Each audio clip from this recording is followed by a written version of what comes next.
大家好，歡迎再次嚟到為神州禱告2分鐘。今日咧，好想同大家去守望一個少數民族。咁有一位曾經喺維族服侍多年嘅同工咧，佢收到代表住好多地方信徒親手送嚟嘅信件。咁內文咧係對過去嗰啲喺佢哋中間勞苦播下福音道種嘅同工們表達真摯嘅謝忱嘅。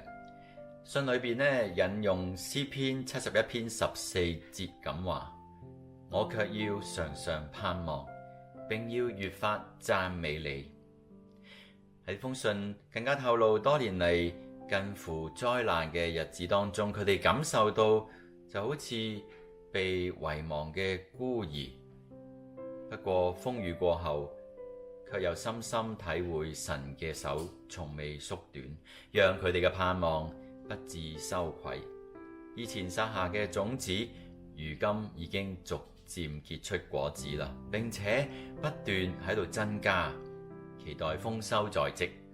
信裏邊再呼籲更殷切嘅代求。我哋一齊低頭禱告啊！為到呢一封咁激勵人心嘅信，我哋感謝主，我哋感恩嗰啲曾經被逼離開嘅同工，佢哋仍然忠心嘅侍奉。天父，我好深信呢封信實在能夠喚起激發挑旺嗰啲冷卻嘅心。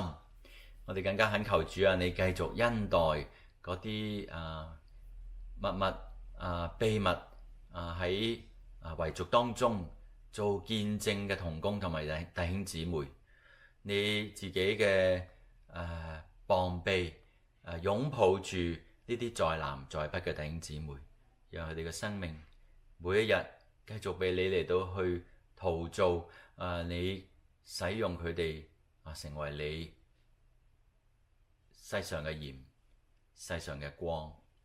我哋同心嘅禱告，奉主耶穌嘅名，阿門。今日嘅為神州禱告2分鐘嚟到呢一度，下個禮拜約定你哋繼續一齊守望神州，拜拜。